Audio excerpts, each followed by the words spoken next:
great evening here, and I'm going to kick it off with the first question to Daryl. The topic, of course, for this evening is June 30th and July 1st, 1863, and I think the best place to think, Daryl, is what were the on the evening of June 30th? What were leaders in both armies thinking, and what are their plans for the next day? And start with the Confederates, and I'll take the Union, and Yeah. we'll go from there.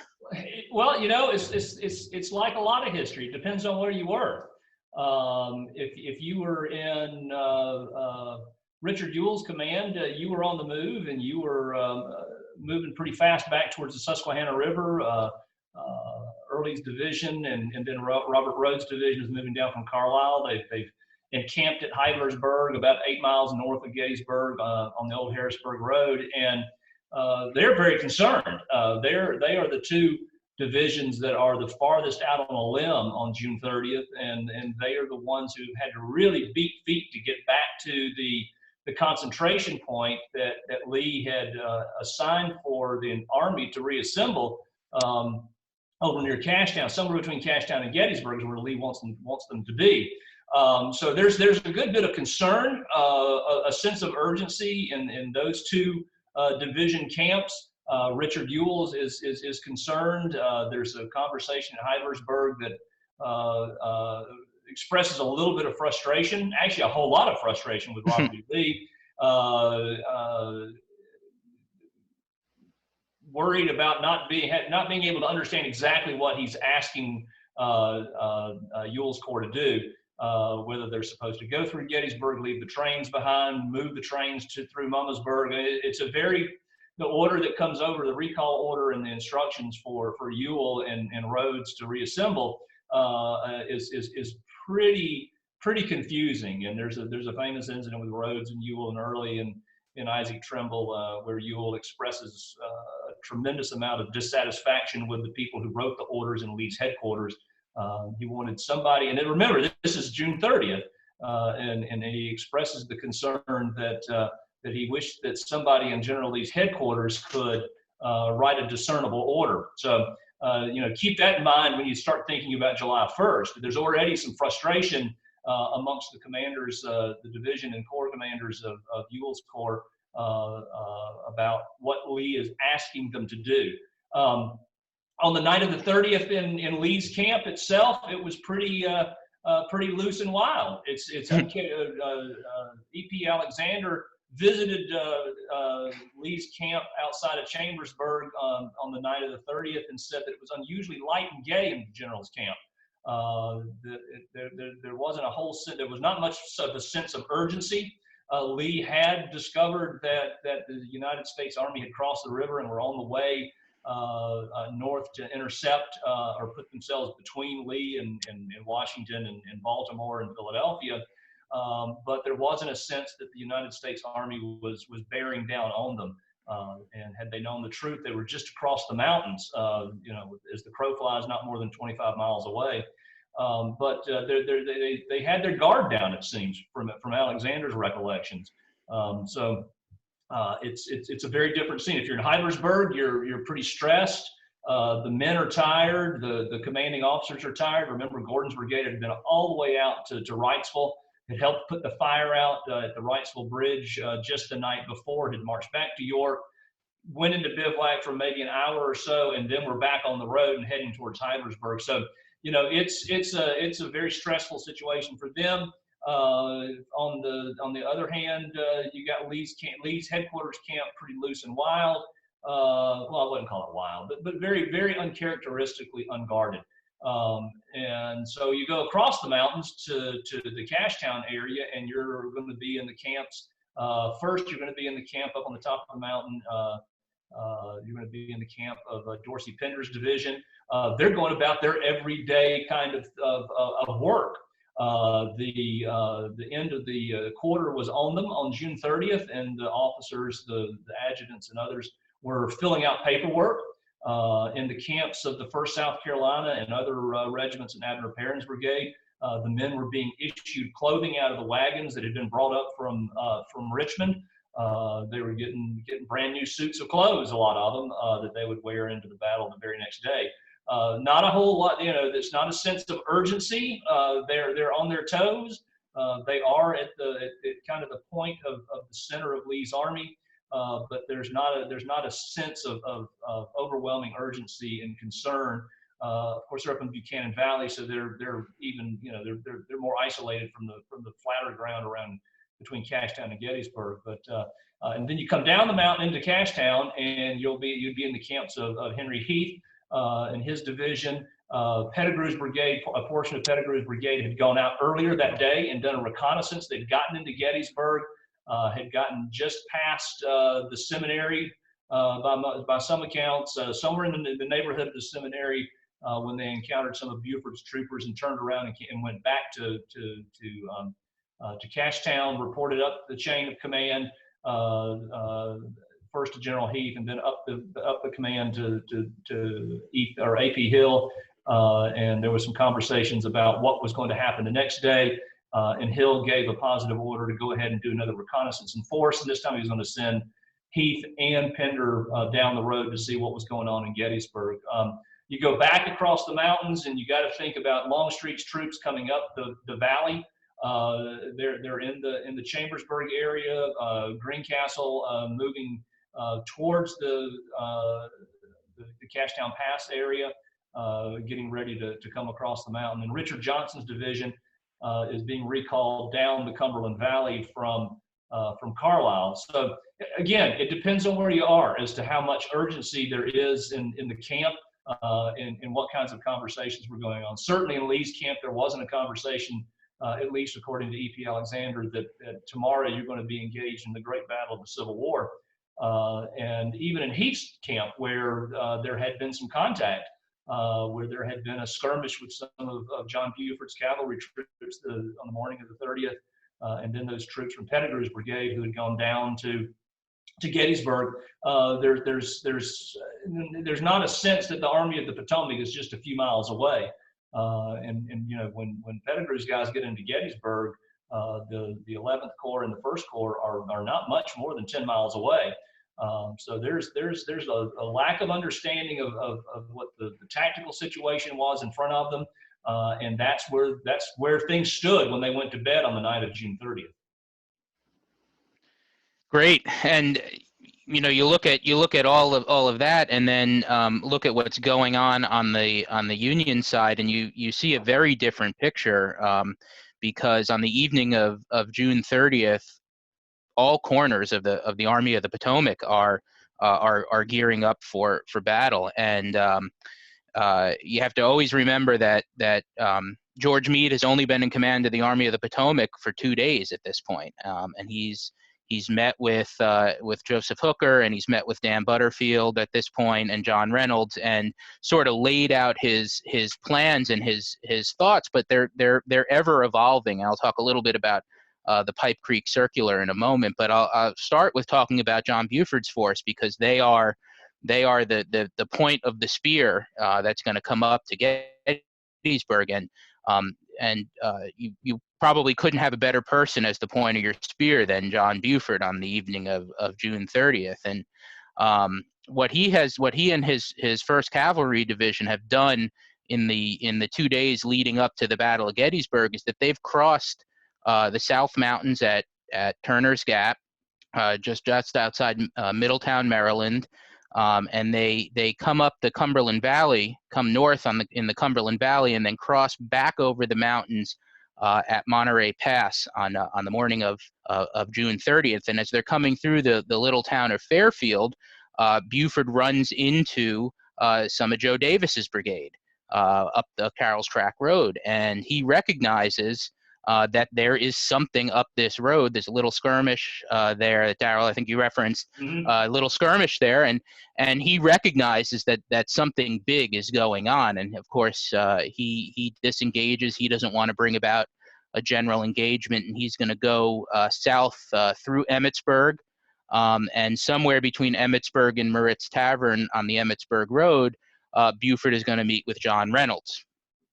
And Reynolds, by this point, has been given command of the left wing of the Army of the Potomac, and the two men, Buford and Reynolds, are going to talk before Buford moves on to Gettysburg. And it seems as though what the conversation that they have at that point, somewhere late morning probably of June 30th, really gets Reynolds nervous. And of course, we don't have a report from Reynolds. We don't have his after action thinking.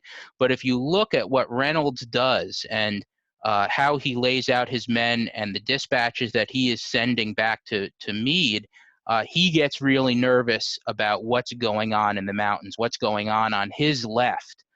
So as he's going to move up his headquarters to Moritz Tavern, which today is right behind a fireworks store, right off of Route 15, right between a fireworks store and a junkyard, an auto auction place, right off of Route 15. If you're standing at Moritz Tavern, there is a road that goes off to the west, Bullfrog Road, and he sends the entire 3rd Division of the 1st Corps up Bullfrog Road to bivouac at a spot called Cunningham's Crossroads. And this is done to really keep an eye on what's going on his left flank. And this is, of course, in the direction of Fairfield, which Buford has just come from and says that there is a force. The 1st Division of the 1st Corps is going to head on up to Marsh Creek, where Marsh Creek crosses the Emmitsburg Road. But the unfortunate 19th Indiana of the Iron Brigade is going to have to keep on marching. They're just about ready to be done, and they get the order to go up and go on guard duty. And from the best account that we can tell, they end up probably around the Millerstown Road area, kind of near the Sachs Bridge area, which again is a very major thoroughfare between Gettysburg and Fairfield. So Reynolds puts these different forces into play, and continuing to watch that left flank on the night of June 30th. Back to Buford a little bit. Of course, he's going to keep riding back he's going to ride into Gettysburg after that meeting with Reynolds, as he's going to turn on to Washington Street and come up towards the west end of town. He's going to see some of Pettigrew's men crest the hill somewhere between McPherson's Ridge and the seminary grounds, and he's going to watch them. And of course, Pettigrew's guys see him. He sees Pettigrew's guys, and he recognizes that there is a force out there to the west. Throughout the afternoon and evening of June 30th, Buford is going to collect a lot of intelligence. He's going to have Gamble's guys set out as vedettes along the Chambersburg Pike from the Fairfield Road to the Chambersburg Pike, watching. But he's also going to put Tom Devon's men on the north end of town, covering the Mummersburg Road, the Carlisle Road, and the Hunterstown Road.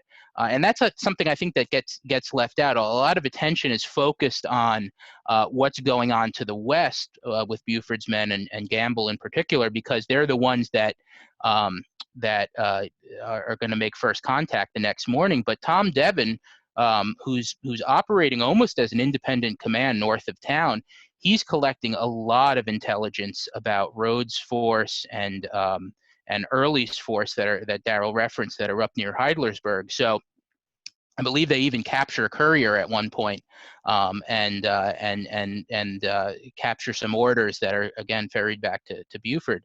So by the time Buford goes to sleep on the evening of June 30th, as much sleep as he could have gotten on the evening of June 30th, one of the last dispatches that he sends to Reynolds and to Meade at about 10:10 p.m., he pretty much says where everybody in the Confederate Army is. He knows where Rhodes' guys are. He knows that Hill is in Cashtown. He knows that Longstreet is behind Hill.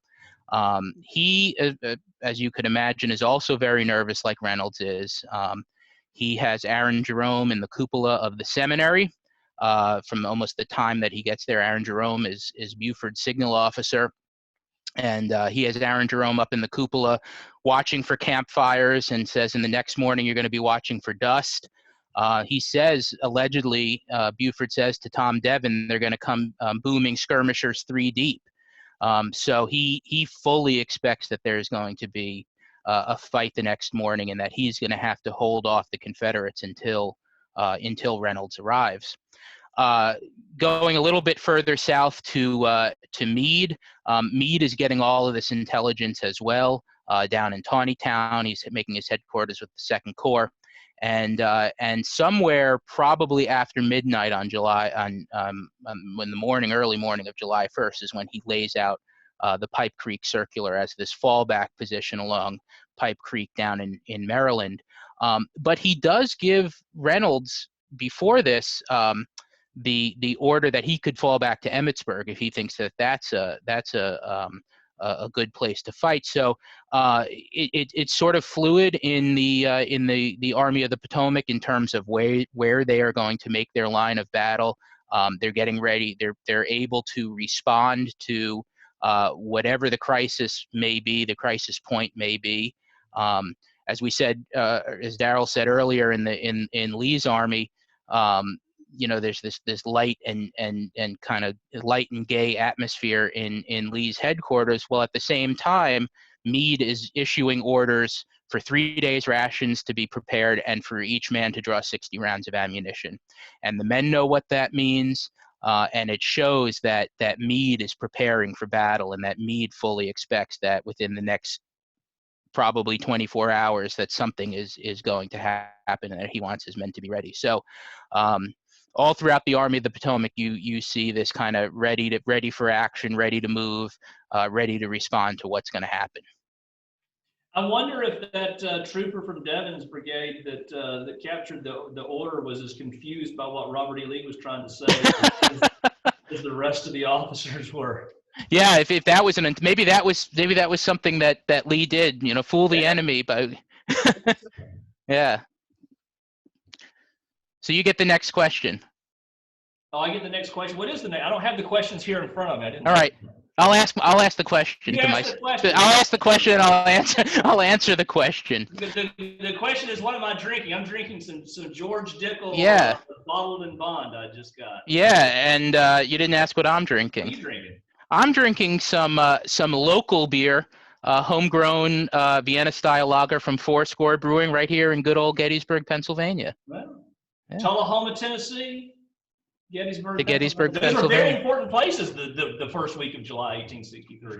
Very true. Right, Bragg's army had just left Tullahoma. So, in any case, so the question. My question is, what is July 1st, 1863 like for the citizens of Gettysburg, both white and black? Do you want to take the first stab, or do you want me to? I'll follow you on that one. Okay. It's yeah. Yeah. Well, I actually have broken down the population of Gettysburg and the surrounding townships in based on the 1860 census. There are a little over almost 5,200 people living in Gettysburg Borough, Strabane Township, and Cumberland Township, which I think it's important because most of the battle is fought in Cumberland Township, not Gettysburg. So bringing in the other townships and thinking about the numbers that are there by July 3rd.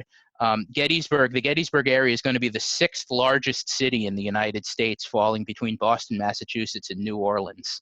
And 55% of the people that are living in this community, these Gettysburg Borough and the two townships, 55% of African Americans in Adams County live in those areas, and it's going to be a very different experience for them than it is for the white citizens. But Gettysburg for the first few years of the war had been this city on the fault line, and there had been a constant threat that the war was going to come over the Mason-Dixon line and come into South Central Pennsylvania.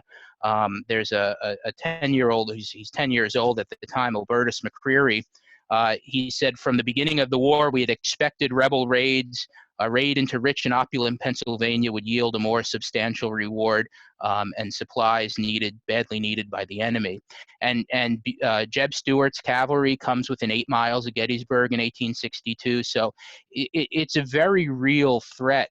But some people, by the time by June of 1863, think that it's never going to happen. This is just a big cry wolf. They're never going to make it here.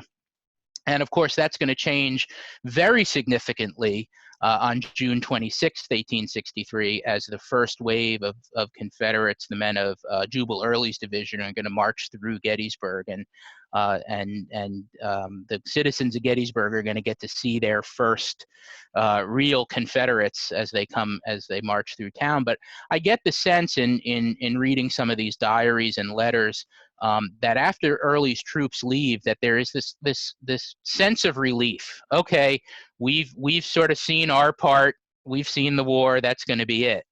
And then of course is going to change on June 30th as Buford's men are going to ride back in. There are people that are saying that now that Buford's men are here, that we feel safe. Tilly Pierce is a student at the female seminary on Washington and High Street, and she talks about men. The men are going by and the girls are out on the corner singing patriotic hymns to them.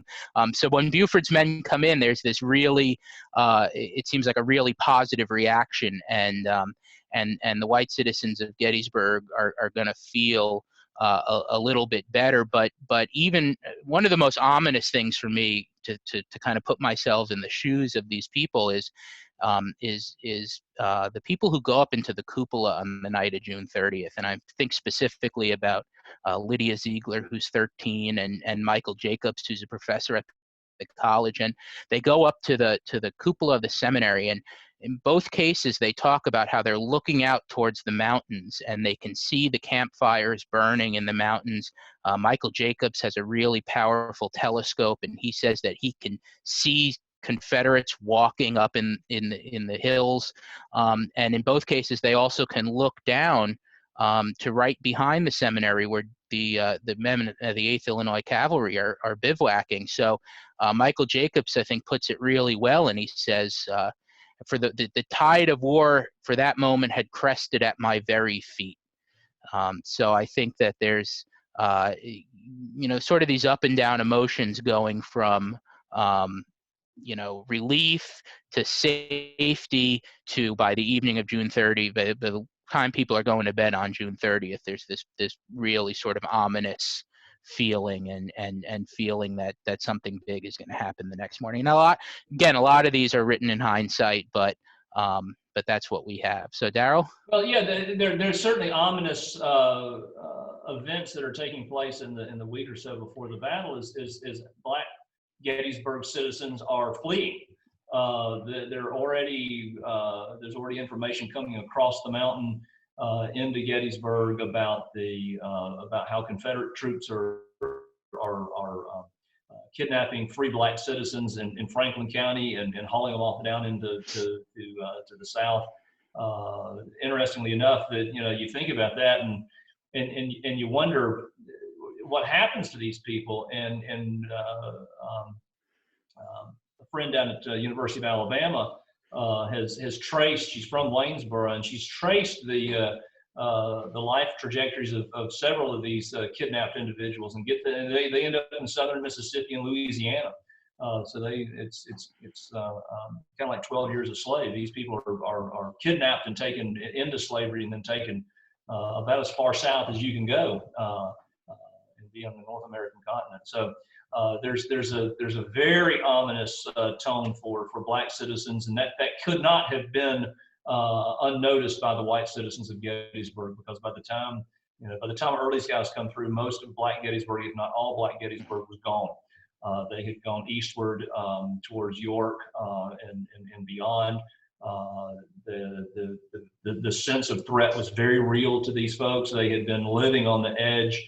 Pete has talked about how Gettysburg was on the edge of the Civil War. Well, Black Gettysburg citizens had been on the edge of freedom for their entire lives. The Mason-Dixon line is only 9 miles south of where I'm sitting right now in the Schmucker House, and it's a pretty regular occurrence for slave kidnappers to be in the area and trying to snatch people and take them down into Maryland. There's a couple of famous cases.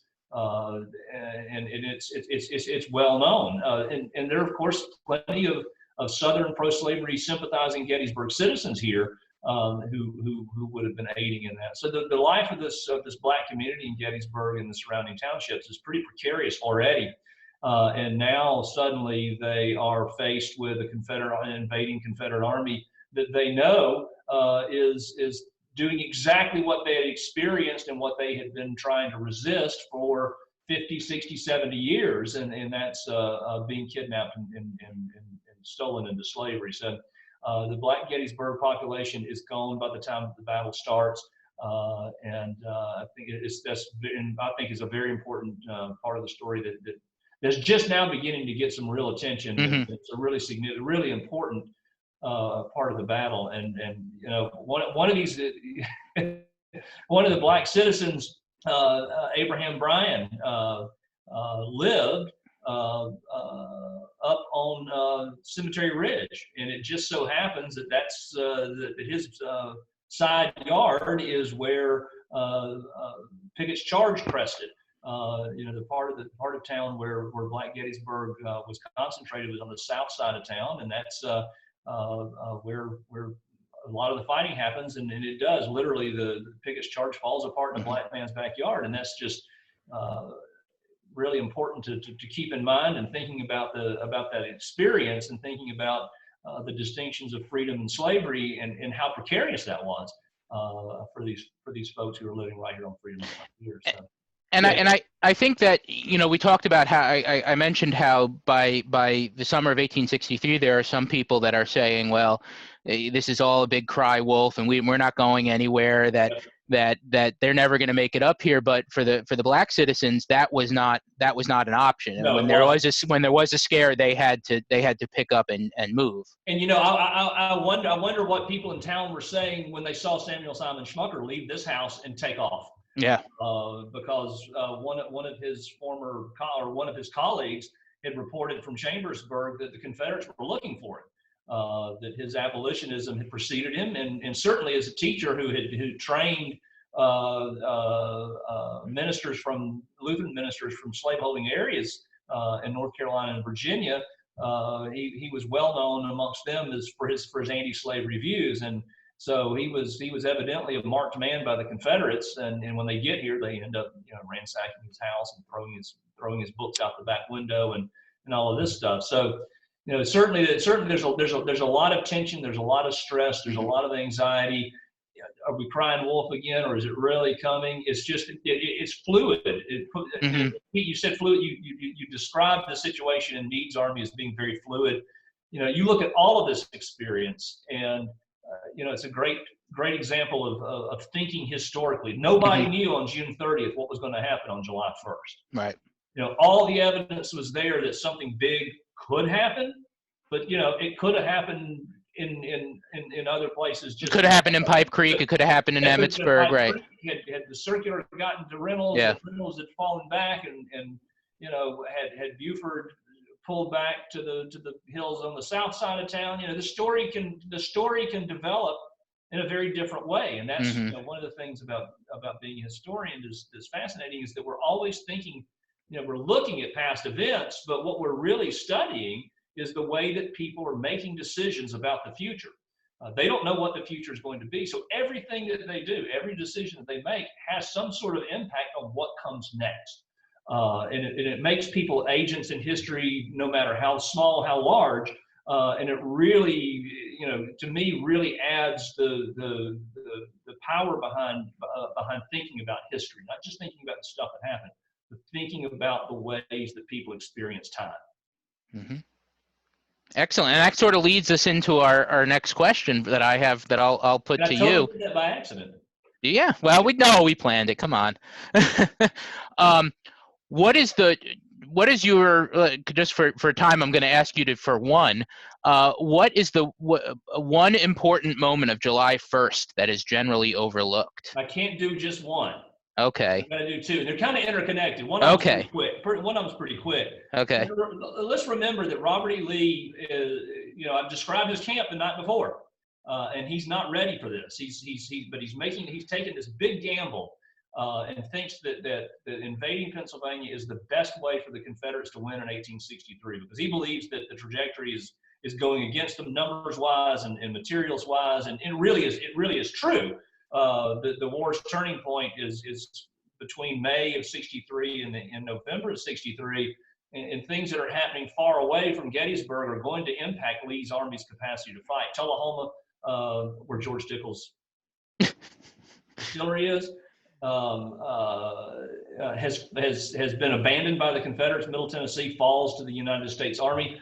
Same period that the Gettysburg campaign is going on. So when Lee's army marches into Gettysburg, there is well supplied as they're ever going to be, because Middle Tennessee had coal, had iron. Eastern Tennessee, Middle Tennessee, Northwest Alabama, or Northeast Alabama, and Northwest Georgia, mountains are full of iron, of coal, of copper, all the things that an army needs to manufacture goods. So there's a lot that's going on outside of view that's going to impact things, and so in a way you can say that Lee's understanding of the military situation was pretty astute. But he gets to Gettysburg, he gets to this crisis point, and he has to make these decisions really, really fast. You know, it's mid-morning before he comes down through the Cashtown Pass and hears the battle. And then doesn't show up on the battlefield until about 1 o'clock in the afternoon. So he has to be making some very critical decisions in a very short period of time. So the first appreciated story of July 1st on the Confederate side, in my view, is how he uses the 3rd Division of A.P. Hill's Corps. Anderson's division of 5 brigades is placed on Hers Ridge, and they stay there. They don't advance. They don't follow up Pender's success at the end of July 1st, and they are left in reserve. Why?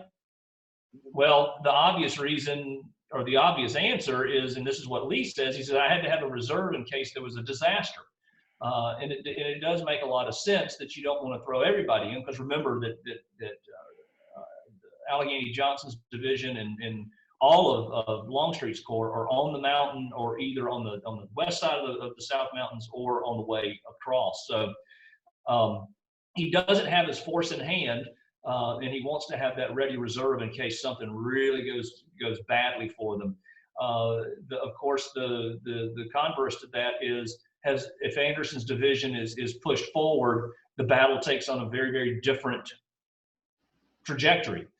Because they follow Pender's guys through town, and they're well organized. They hadn't been engaged, and they are then confronting the 1st and the 11th Corps up on East Cemetery Hill and Cemetery Ridge. So the way that Lee decides to use or not use Anderson's division is one of those parts of the story that doesn't often get much attention. Most of the attention on the night of July 1st is focused on Richard Ewell and Culp's Hill, but we need to be thinking about what's happening over on Hers Ridge at the same time, because Lee's headquarters was right. Lee's initial headquarters and observation point up on Schoolhouse Ridge was right behind where Anderson's guys were, so he knew that they were there. In fact, he had given the orders for them to go into line on Hers Ridge. So attached to that then is the reconnaissance that Robert E. Lee and James Longstreet make on the night after the United States troops are pushed off the Seminary Ridge.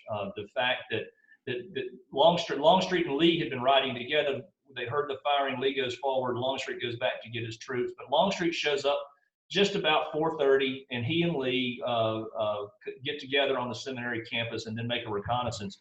And it's just they go down about as far as the McMillan farm, and look at the United States line, or where the United States line is going to be.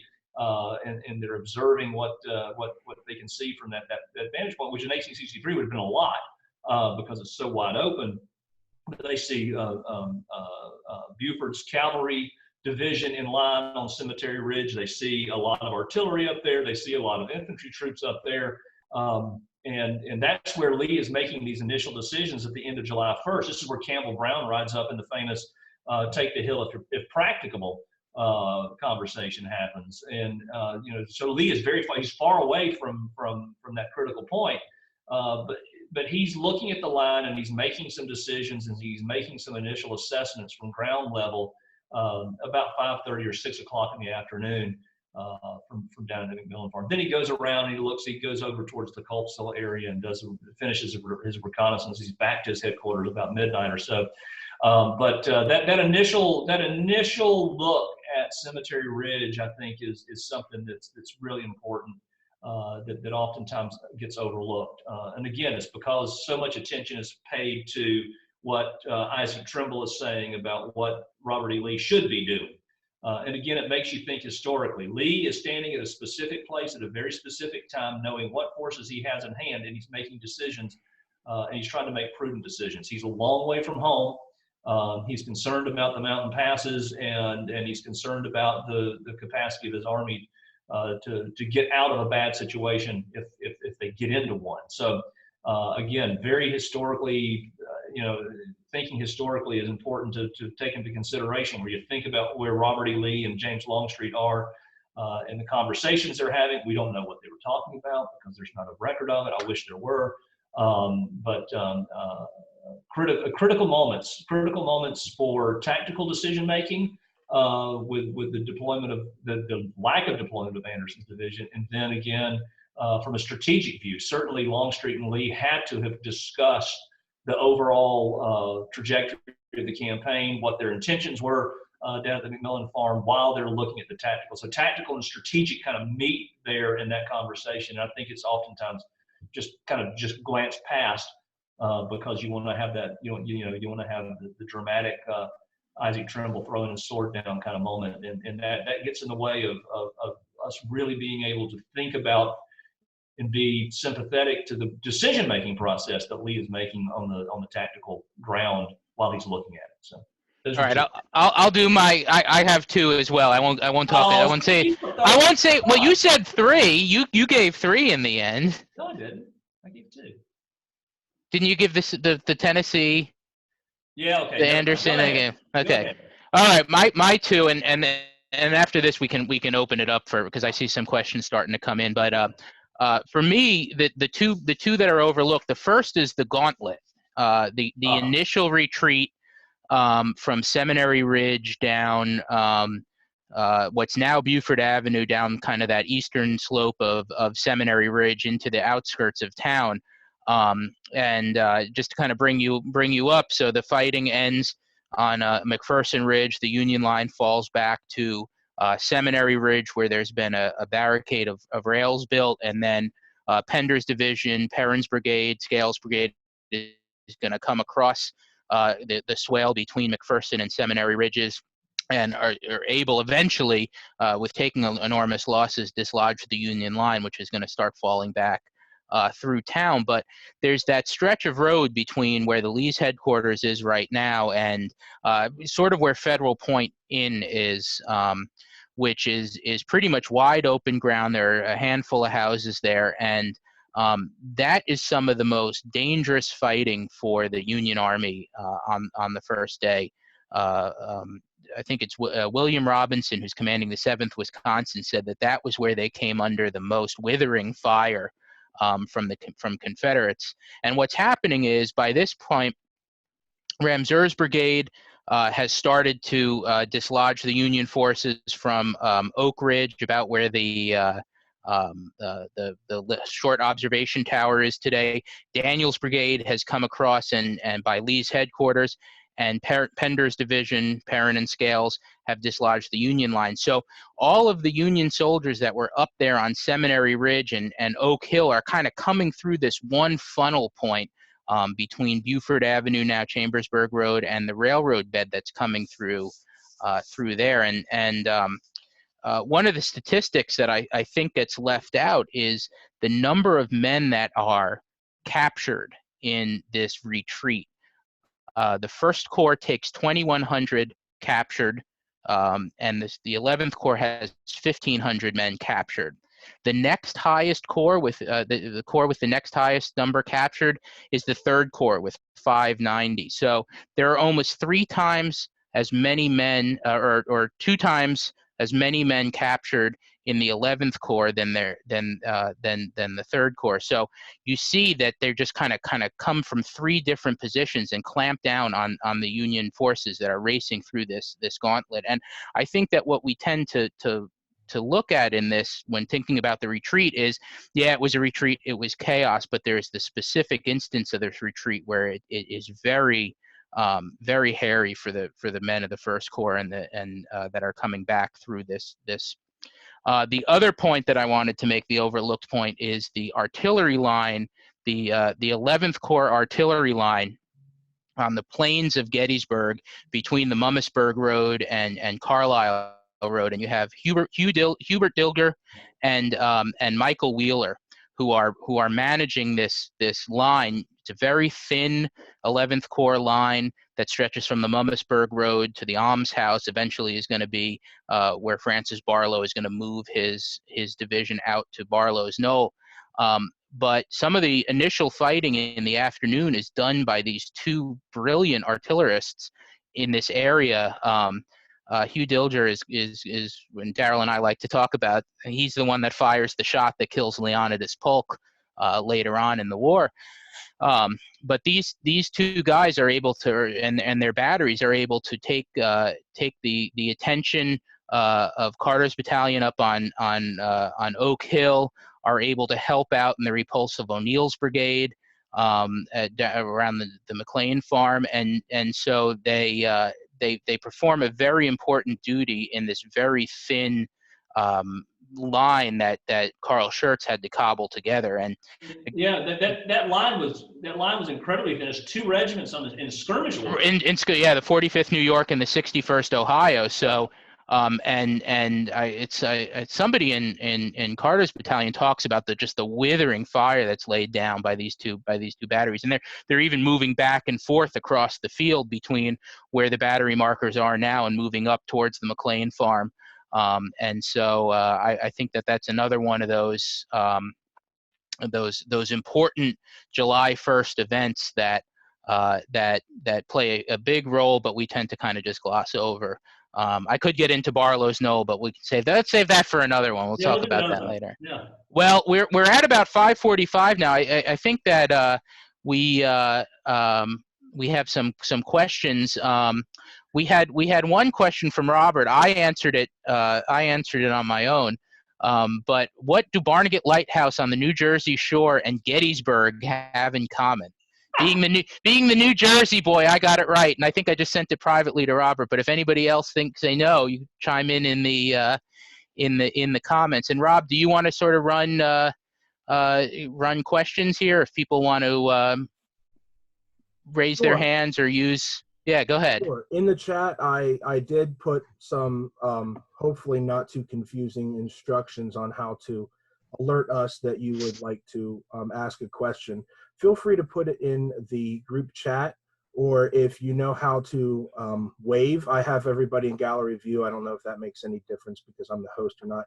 If you want to wave, I should be able to see it, and I'll address you and unmute you. Or if you want to raise your hand, if you know how to do that. But there is an additional question in the chat that we can address now, and then I have another one that I received via email. So let me pose this question, then I'll mute myself and let Pete and Darrell have at it.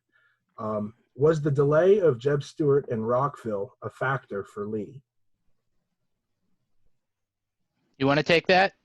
Well, we can double team now. Yes, certainly it is. It's the fact that he's not able to cross where he thinks he should cross, and then ends up capturing a wagon train, slows him down, and the events kind of outpace where he's supposed to, what he understands as his instructions. Let's never, ever, ever forget that Robert E. Lee is the one who gave Jeb Stuart the permission to cross the river and to undertake this ride around the backside of the Union Army. Buck stops with the person in charge. Yeah, it starts, and also John Mosby is there, and Mosby is telling them that there's nobody there. So there's plenty of responsibility to spread around there. I don't like to use the word blame because again they were looking at the situation as the best they could at the time, and they made what they thought were smart tactical moves. But the United States Army, Joe Hooker, was moving a lot faster than anybody anticipated. So yeah, the fact that he has to cross the river at a different spot, the fact that he captures some wagons, the fact that the Confederate Army is not where it's anticipated certainly changes the whole nature of the campaign for Lee. But I would argue that that's not necessarily Jeb Stuart's fault. I would say that as George Pickett said, the Yankees had something to do with that. The fact that they were able to move quickly that they created such a threat environment to where the right wing of Lee's advanced guard, Gordon's brigade and Early's division, have to fall back from the Wrightsville York area and move back to Gettysburg. You know, that was where that's where Stuart was supposed to meet him, was somewhere towards the Susquehanna River, and then hook up with Ewell's Corps and operate with them. And that was the overarching order that Stuart had. But by the time he gets there, because he's delayed and because the Confederates have had to pull back, the rest of the army is not where he anticipates them being. He ends up riding towards Carlisle because he heard that Rhodes' division was that way.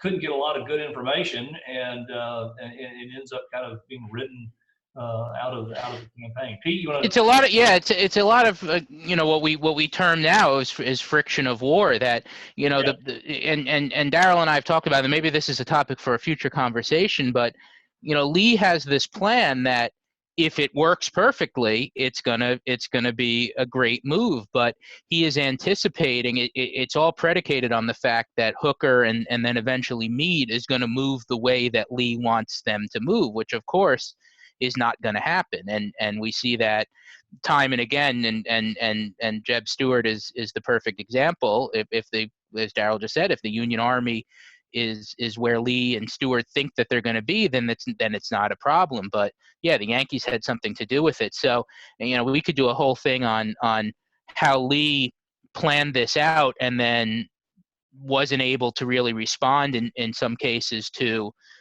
some of the moves that Hooker and Meade make, and how that really messes up Lee's plans and really puts them in a situation where they have to fight. They have to go on. Yeah. And that's interesting that you bring this point up about best case scenario general. He does the same thing in the Sharpsburg campaign. Mm-hmm. He draws some conclusions about the speed with which the United States Army is going to move that were absolutely critical to the success of his campaign. And he was anticipating that Harper's Ferry would surrender very quickly, and that he could keep this really tight timetable. And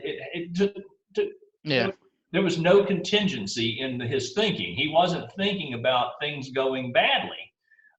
He still, on September 12th and 13th, he has no idea that during the Sharpsburg campaign that McClellan's army was in close pursuit. They were within a day's march or so of Frederick, and that changes the whole dynamic of what he's trying to do once he gets across the South Mountain and starts moving towards Hagerstown. So he was definitely a best case scenario guy.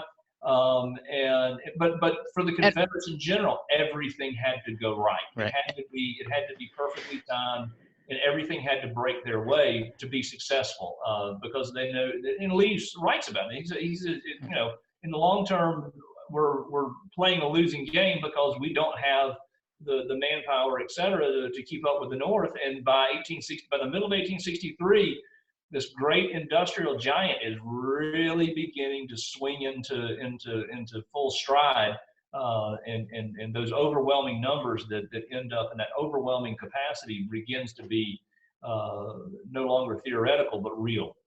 We've talked about also that you and I have talked about the disdain with which Lee has for Mr. Popped up on my screen. Yeah, Mr. F.J. Hooker. Yeah. That he doesn't really have a high opinion of how Hooker is going to respond, and how does that factor into the movements that he is making? Well, he thinks he can, but when he does get into Pennsylvania, the first 8 days in Pennsylvania, they're able to the Confederate Army is able to roll over everything. Jubal Early writes about it. He's the only one that is going to see any significant opposition, and it's not even that significant. And Early is writing about how surprised he is that there's nobody there, that they can just keep going. And he's supposed to not cross the Susquehanna River, and then somewhere in between when he gets his orders from Lee and Greenwood to the time he gets to the Susquehanna River, he says, well, we can get on the other side and get on horses and ride up and take Harrisburg from behind. So I think, and there's a question about Lee's overconfidence. I Yeah. think that there was overconfidence everywhere. There was a pervasive sense of overconfidence, and you can talk more about this, but that starts with Lee and goes just down through the Confederate Army.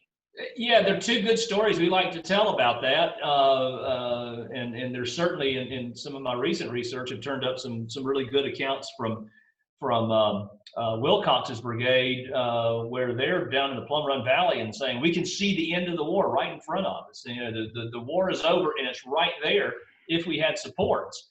But two that are I think there are three stories really that I think go to the core of the question.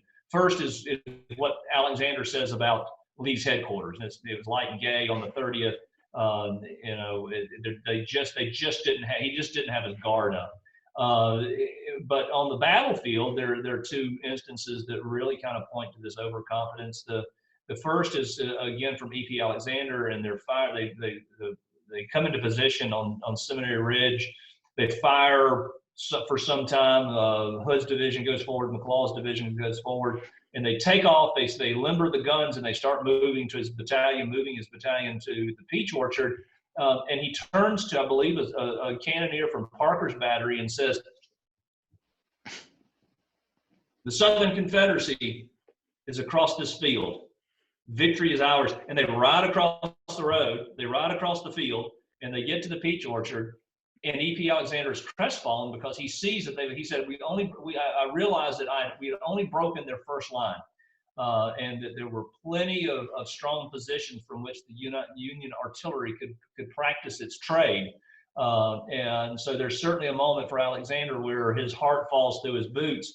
There's another Burkett Fry. Can I tell my Burkett Fry story? You like the Burkett Fry? I like the Burkett Fry story because it's during Pickett's charge, and Burkett Fry at this point is commanding Archer's brigade, and right somewhere around the Emmitsburg Road, he goes down with a wound in his thigh, and his men stop and are going to pick him up, and he says, "No, keep going. It's all going to be over in a few minutes," thinking that they're gonna break through Hayes's line at the wall, but it's going to be over in a few minutes, just not the way that he thinks it's going to be.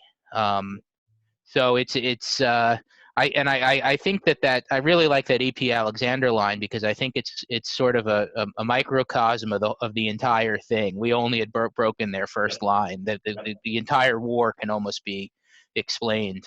Yeah, I think that's exactly right. Yeah. Exactly. So hey, Pete, there was a question about the New Jersey and Gettysburg comparison. You didn't explain. Yeah. So it was George Meade was the engineer who designed Barnegat Lighthouse. Do we want to unmute Bob? Robert, do you want to say something? Are you going to call me Bob? No, Bob Burke. Bob Burke.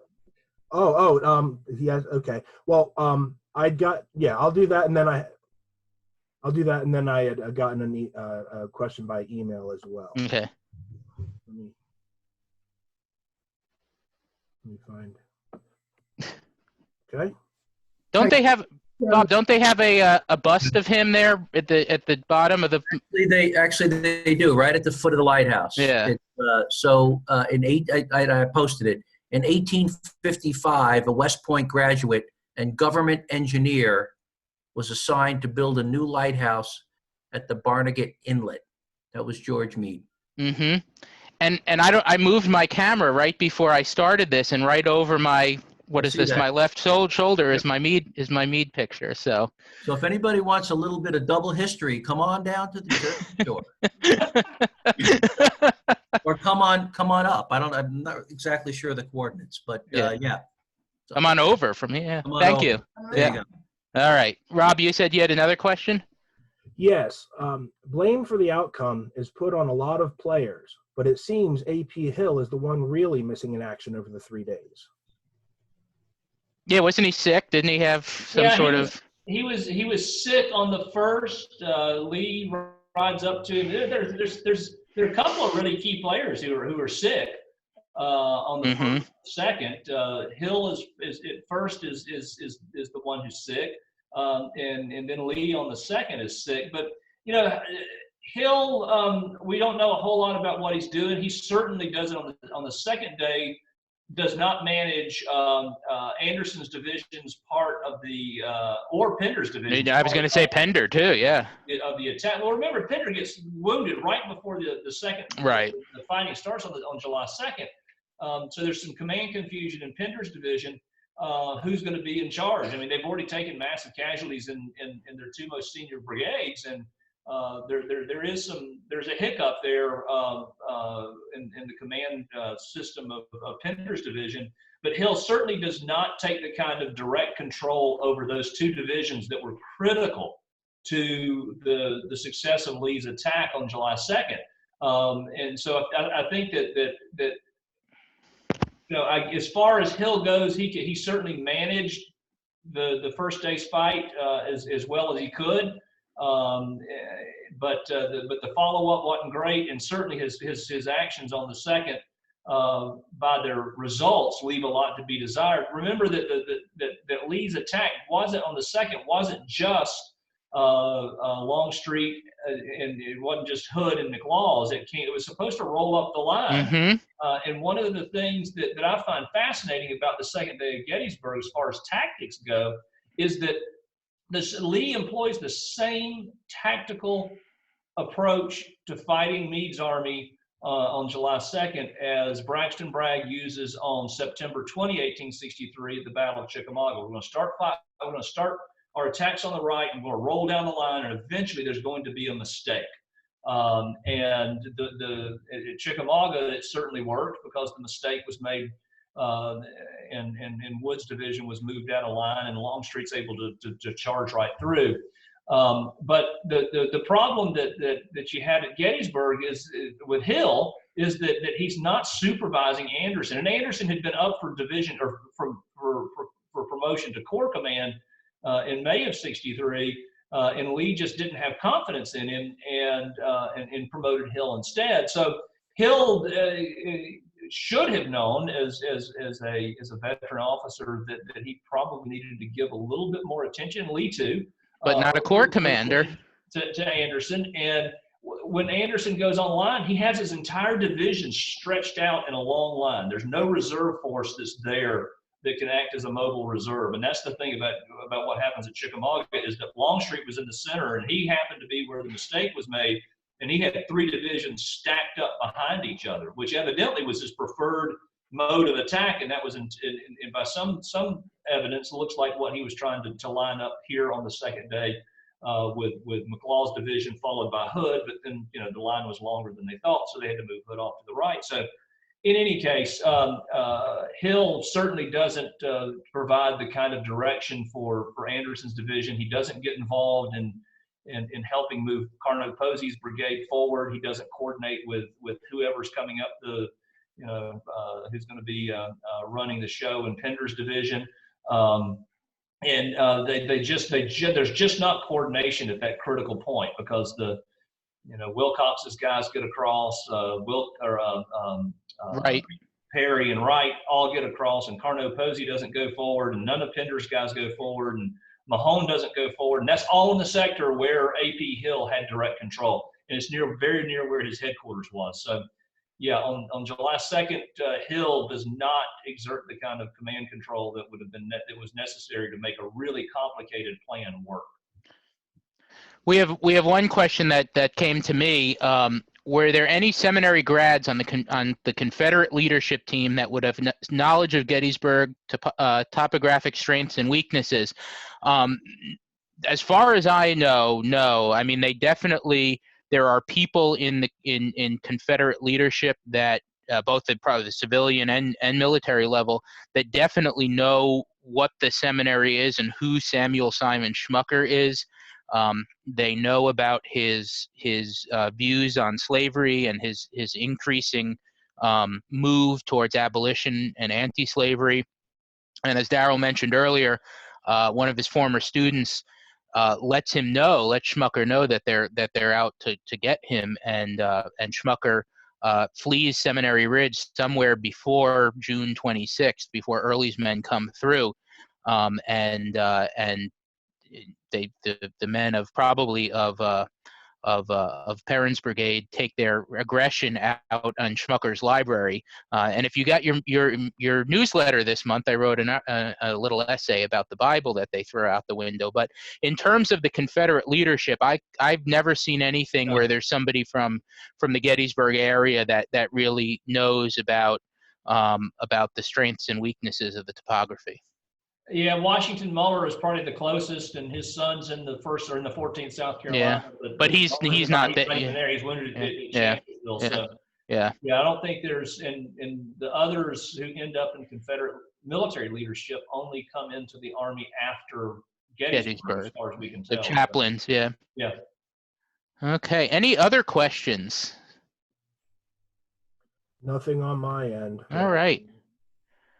Well, I think we have our next scheduled History Happy Hour for May, the last Friday in May, which would be our first walking tour of the season.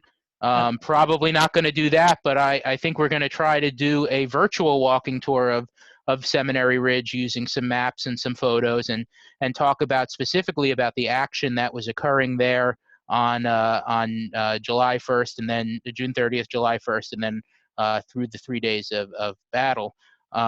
Any final thoughts, Dr. Black? No, this is a lot of fun. This is It took me a minute to get used to it, but this is the new normal. Do what? This is the new normal. Get used to it. It is the new normal, and it's not too bad. It's not awful, and you know what's great is that there are a lot of people here from a lot of different places and all over the world, and very true. States, and that's just, you know, if there's something that we've learned from all of this this lockdown is that we can really have some good relationships and chat and have good interchange, intellectual interchange all over the place. Yeah. And it's really exciting. The technology is finally here to allow us to do these things. Mm-hmm. So this is, you know, Pete and I have been talking about this, and this is certainly not something that's going to end when the lockdown finally comes to a conclusion. Mm-hmm. This makes a whole lot of sense in a whole lot of ways. Yep, exactly. All right, well, everybody have a good evening. Thank you. Cheers. I'll be safe. Be safe. All right.